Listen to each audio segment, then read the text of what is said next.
what can we take away from Foreign 8 Rally Japan? Wow, it was definitely an interesting way to close the season. We had the rain, the floods, we had the sun, we had the snow this morning.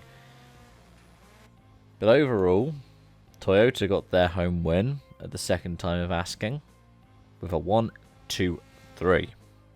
Evans leading home Ogier, who had a 1 minute time penalty because of emergency repairs that needs to be done to the roll cage.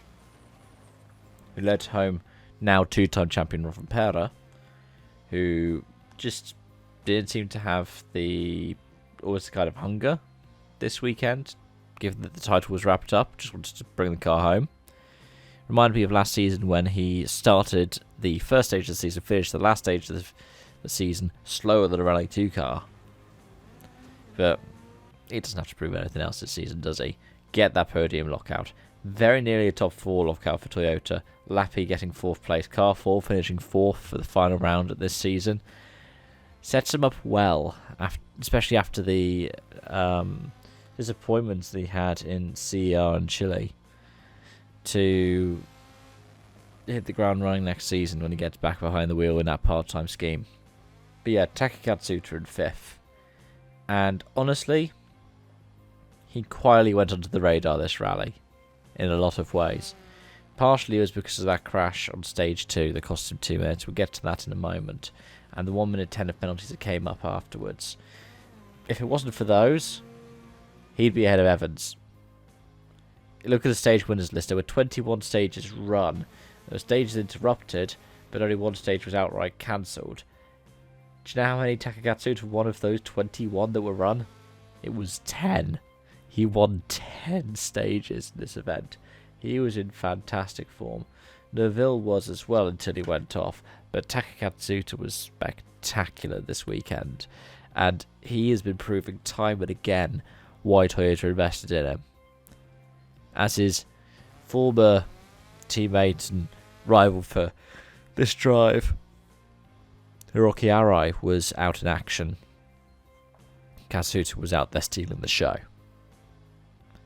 Taka-san has really come along as a driver, and we are seeing that more and more with his performances. More podiums, more faster stage times.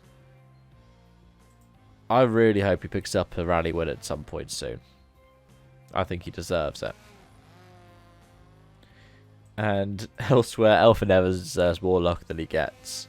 Yes, he's gotten the runner-up in the championship, but all that means to him right now is that, well, he starts second on the road in Monte Carlo.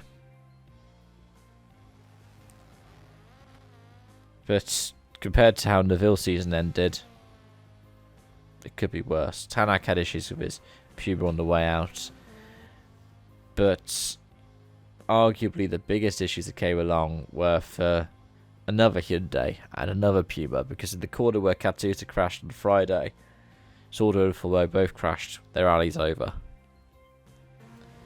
And it's a shame for Sordo, who says this isn't his last WRC event. He at the very least wants to do Portugal next season. And it's a shame for Fulmo, with this drive being a reward for winning the British Championship, for him to go off in the first proper test of the rally. Fulmo didn't do last season, so he wouldn't have had the practice. And of course, Sordo, his car caught fire in that stage, so he wouldn't have had the practice either. But yeah, it's hard to make enough excuses for it, because at the same time, the conditions are bad. We saw Katsuta have the issue, and we very nearly lost, what, a third, nearly half the field in one corner. Yeah, a third of the field. And I think that then comes back to the situation when it comes to Rally 2 and Rally 1 cars. The fact that we have so many more Rally 2s. Wasn't the battle between Mikkelsen and Grosjean and that lot up for 4th place at one point? Or was it just 5th? I don't know. I like the idea that support categories can get those points. But as I've said so many times on this channel, I'd rather those support categories compete for points as privateers in equal equipment, like we had back in the noughties. But let me know your thoughts in the comment section down below. Thank you so much for watching, and I hope to see you again soon. Bye for now.